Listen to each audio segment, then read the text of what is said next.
set and the infrastructure needed to actually tackle these problems at scale.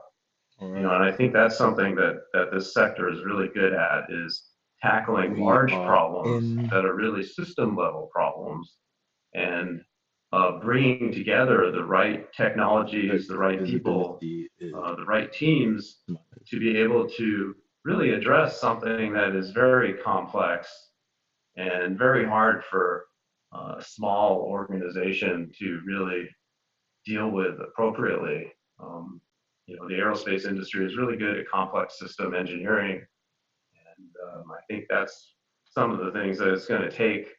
In addition to new technologies, just how do we get the infrastructure in place? How do we scale it? And that's something that the industry is very capable of doing.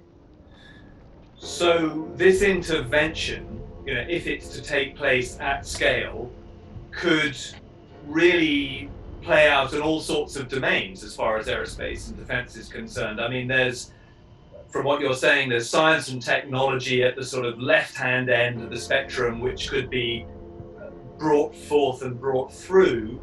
And at the other end of the spectrum, there's this, as you said, this systems of systems integration management role to sort of play and corral other sector responses to global challenges as well. Is that a fair characterization, do you think? Yeah, I think that's a really good way of characterizing it, and in that there's the full range of things that the industry can bring to bear, from just breakthrough technologies, or improvements in existing technologies, all the way to the complex system engineering at the scale needed, and putting together the diverse groups of people that are needed to address some of the global challenges. So I think that was a really good way of characterizing the what they can bring. So, what do you think, Charles, has stopped the sector from widespread engagement in the global challenge space hitherto? Yeah, I think that they try, I think, and you certainly see cases. I'm most familiar with Lockheed Martin. I see technologies such as tidal energy, or new forms of flow batteries for energy storage. There are things that they try doing, but I think that there are some fundamental structural issues that prevent them from really going after these challenges. And it's interesting in that, in the aerospace industry, particularly in the defense, we're used to our customer, which is the government, paying for the development of products.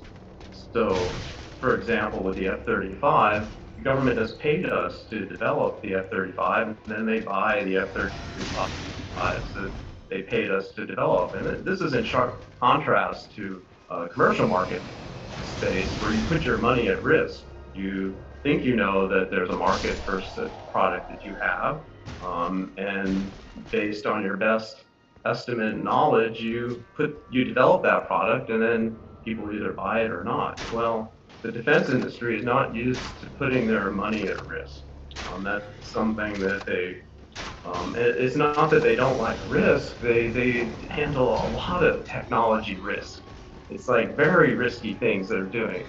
But when it comes to the financial aspect and the risk of the finances, that's something where they're much more conservative. So I think that has been a fundamental structural issue that has prevented investment by full investment by the aerospace and defense companies in these sort of technologies that they're not really sure. Well, are they going to sell them, or are they going to be better competitors? What's really going to happen? And and the cases I've seen at Lockheed, like I mentioned, with the tidal wave, and there's some biogas, electricity generation, and other things like that. Um, I think they probably could be doing better than than we had hoped. I don't really know the details. Sure. So, I mean, in general terms, this is, I think, hard for most people to get their heads around. I mean, after all, we're talking about the sector that's put a man on the moon, put men on the moon. And yet, here we are in the 21st century talking about a sector that has, by and large, become risk averse when it comes to playing in certain technology markets and also in its sort of interface with customers. That's quite hard for people to get their heads around. What do you think it will take to get these companies, these large aerospace and defense companies, to be more risk embracing, to want to engage these big, important global challenge spaces? Well, I mean, what would help the most would be what our customer does, what the government does, to be honest. I mean, we do a very good job at listening to our customer and if the customer, and I really view the customer as you and I, right? It's our taxpayer money that pays for our defense, and so I'm not sure what it would take to get the government to want to leverage all the great technology that the public has paid for over all these years to build upon that to address some of these global challenges that we see. And they're just they seem limitless and intractable, but it also seemed really hard to put a man on the moon too, or to build an atom bomb. And we figured out how to do that, and we can do that again, but we need the right encouragement, I think. There's also, I don't know, I always felt like it was our duty to work on some of these challenges that other people weren't going to work on. Things that maybe are super high risk, but could have super high payoffs. And I felt like, in today, it's very hard to get traction on some of these super high risk ideas that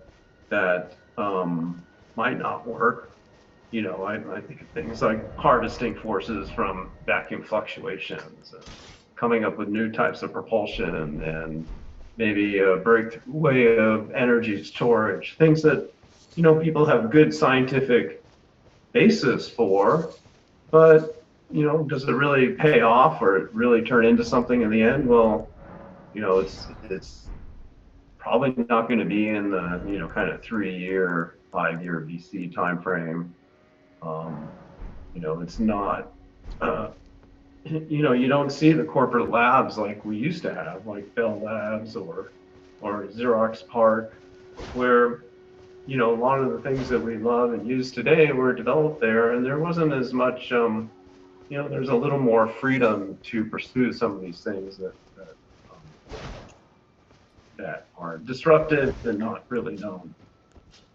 Sure. So I always felt we had a duty in the aerospace industry. We should go do that. If we weren't going to do it, who was going to do it? Well, I think that's the key question, isn't it? If the aerospace and defense community isn't going to, then who is? Given its track record in, frontier breakthrough science, I mean, it does seem incumbent on the industry that you and I have come from, that it should be looking at this stuff. But I like the way you've characterized it there, and of course it's something I'm acutely aware of, which is that we, the taxpayer, have paid for a lot of this science and technology. And I always saw this science and technology as a sort of great big mass of potential below a waterline, the waterline, if you view it kind of as an iceberg. So it seems to me too as if governments are blissfully unaware that they have this asset that they can tap into. We've probably touched on areas of this before, Charles, but how do you think we get the governments, or not just your government, but governments across the world, to understand that this untapped asset exists and to liberate it, to draw it forth from this huge industry itself? Yeah, that's really that's our challenge, right? I mean, that is a very hard challenge, and maybe it takes a groundswell from people Yeah, to inform the governments, because the government for the people by the people, and so I think if it takes the people to bring this to the attention of the government and to their representatives, and with whatever form of government they have, that hey, there's something here, this is important. And and I know there's a lot of people in the aerospace and defense industry very passionate about this, and and really wanting to work on these sort of technologies. So there's a huge population of people in the industry that would be passionate about it. On the other side, there's people that are very passionate about the global challenges and the need to do something. Maybe it's bringing those two different communities together, and then maybe also with some popular support of people down in those two camps. That is what it would take to get the governments to do some action. And I tell you also, in my dealings, at least here in the U.S., with the different government agencies like AFRL and ONR and DARPA, and the Army. Actually, there's a lot of people that really are all about this sort of innovation in the rank, and the people doing the work and the rank and file. So there's also a large group in these organizations that fund research that would be all for this kind of thing, but that they need to they follow directions, right? So there need, like you said, if there needs to be some sort of government sort of forcing function to yeah. make this happen, and how do you force the government to do something that's from the people? So I'm sorry, that's a kind of a long-winded answer, a very complicated challenge that, but really is at the heart of the matter. Well, I think, as you said, it is about bringing these two sides together. On the one hand, you've got the aerospace and defense community itself, and then you've got the global challenge community, and perhaps recognition on both sides' parts that there is a coming together to be had here. But maybe there's a third factor as well, which is we have a new generation of workforce coming through. There's a millennial and Generation Z workforce coming through. I mean, you must have, just before you retired from the skunk work, you must have encountered sort of the bow wave of that new generation coming through. Did you detect, or do you think now that there is an appetite amongst that workforce coming through for a sort of change in the traditional way of doing A&D business, and that global challenge marketplaces might represent a good, new, purposeful challenge for this generation?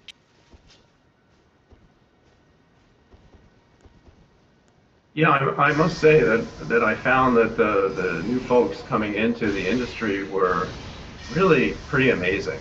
They were very talented, very articulate, very motivated, and they were also motivated to not do the things the way we always did things. And they weren't afraid to speak up. So I am very bullish on the new generation coming into the industry. I was very impressed. And so, yeah, I think you make a really good point, is encouraging the new generation and having the new generation see what the aerospace and defense industry can do, and that sort of innovations that we can bring to bear would really help twofold. Not only getting A&D to tackle global challenges, but it would help A&D recruit more talent which they really need. If you look, right now in the midst of the pandemic, one of the industries that's hiring a lot of people is the aerospace and defense industry. There's still a lot of job openings, and they're holding virtual job fairs, and they need really good, talented people. And so this sort of working on this type of mission in addition to the defense mission, and working on innovative technologies that can maybe be more openly discussed, would really attract some of the best and brightest to the industry. So I think, yeah, it really would help from both aspects. Of course, it's important, I think, for us to say that no one is advocating here that anyone walks away from defence. I mean, it's a very important, Right. very important thing. But I think what you're saying, and I agree, is that this is, the global challenge market space is an adjacent sector that the industry can very capably look to as an additional source of revenue. Would that be right?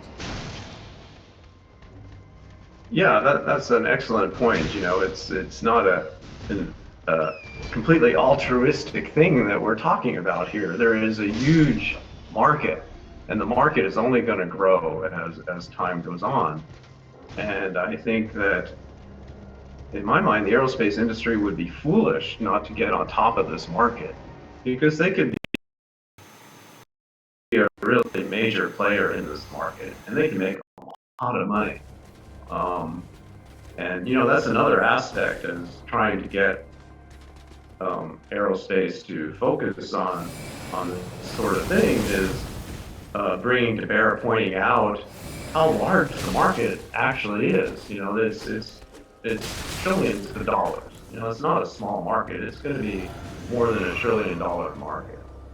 Could you just sort of succinctly recapture that thought about acting as a stimulus to the economy as we come out of coronavirus?